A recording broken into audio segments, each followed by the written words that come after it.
Behold, your Lord said to the angels, I am going to place a vicegerent on earth. The Arabic word is khalifa. It means a representative or an emissary of mine. And they said, the angels said, will you place therein one who will spread corruption and shed blood, while we celebrate your praises and glorify your holiness? And God said, he said, truly I know what you do not know. See, that's the verse that hooked me. That's the verse that caught my attention. That's the one that kept on making me read the story again and again and again. Because listen to the way it begins. Behold, your Lord said to the angels, I am going to place a representative of mine on earth, a vicegerent of mine, an emissary, one who acts on my behalf. I thought, that's not the way it goes. You're not supposed to be placing man on the earth in some positive role. You place man on earth as a punishment for his sin.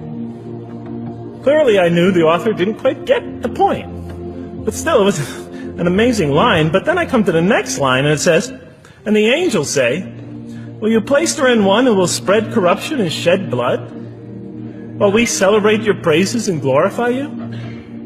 I looked at it again. I couldn't believe the question. I looked at that and I said, exactly. That would be my question. Why would you create this being, supposedly for some positive role, when he's capable of doing tremendous wrongdoing? When he could spread corruption and shed much blood? Why would you create this violent and pernicious creature when you could create angels? As the angels clearly say, well, we, the angels, celebrate your praises and glorify you.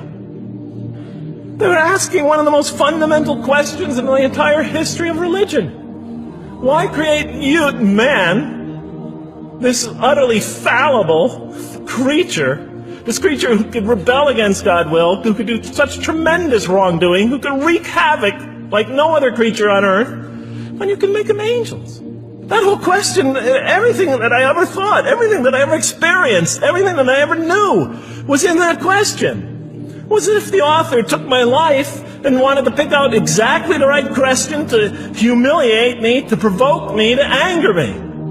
Why create man, this most destructive and violent creature, when you could make them angels? And then look at the answer. And he said, God said, truly I know what you do not know. You know, in modern parlance, we would say, I know exactly what I'm doing. I read that and said, what? You know what you do not know? You know exactly what you're doing? Well, please inform me. Tell me what you're doing. You can't just get off that easy. You can't just tell me you know exactly what you're doing. Not after what I've been through. Not after you made me this way. And then I realized, of course, I was arguing with a God I didn't even believe in. And that would happen several times as I read through the Quran. And sometimes I would just get into so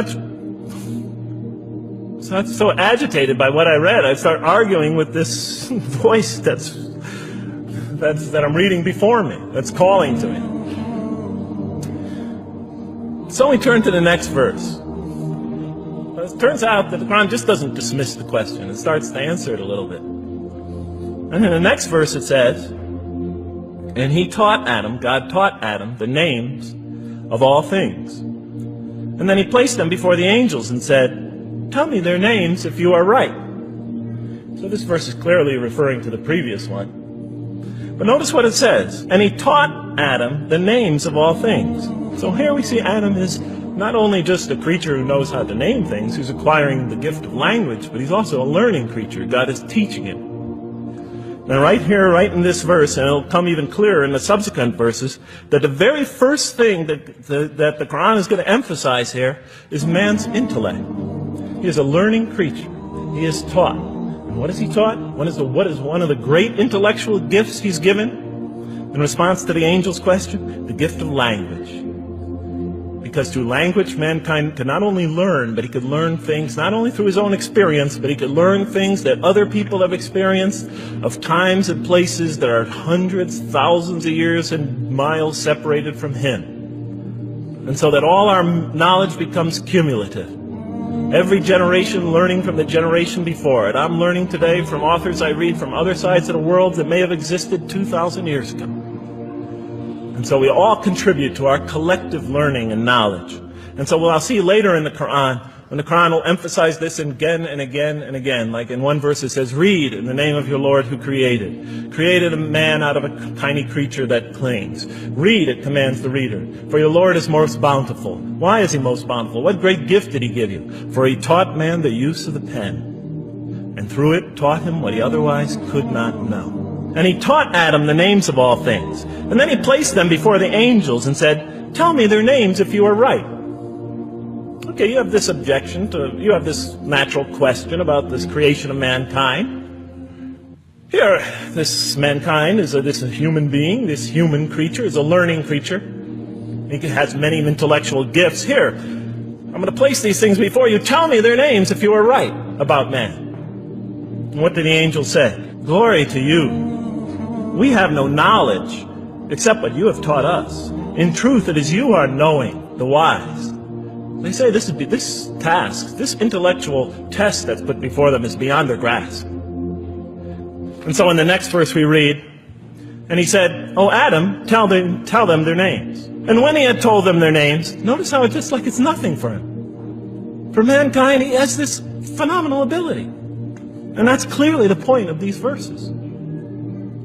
Even though I felt that the author didn't quite, it was as if I realized that he didn't misunderstand the story.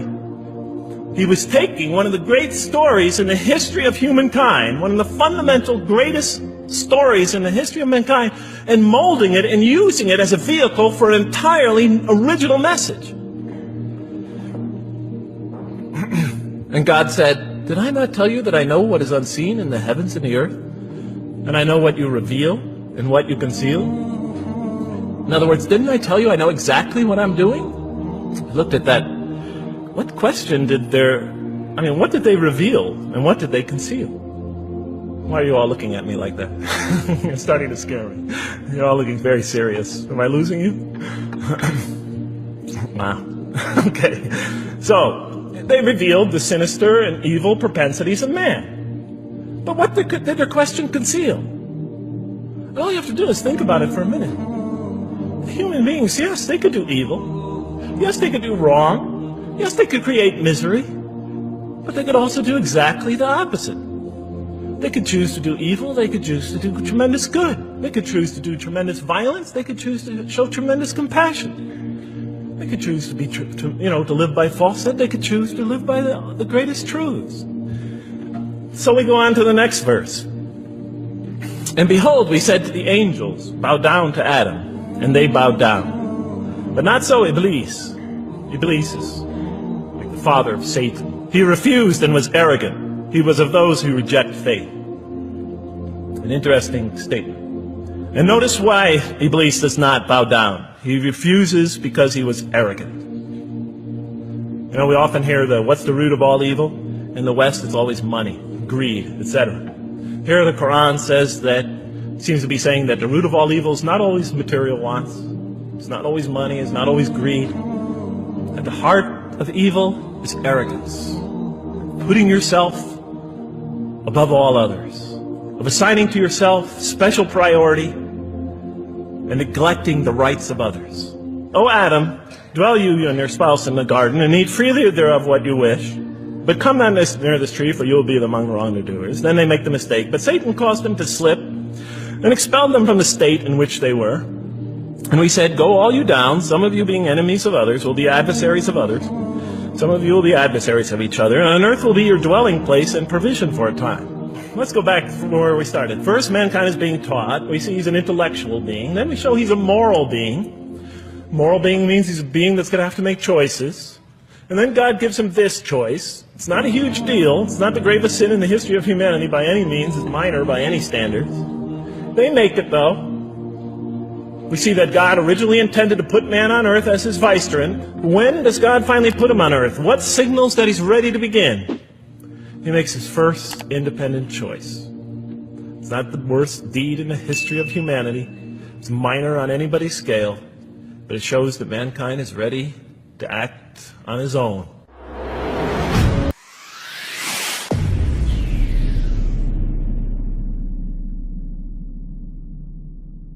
إذا كنت من المتابعين الجدد اشترك الآن في القناة ليصلك الجديد بالضغط على الزر الأحمر أسفل القناة مع تفعيل الجرس، ولا تنسوا دعم المقطع بلايك. شكرا لكم جزيل الشكر.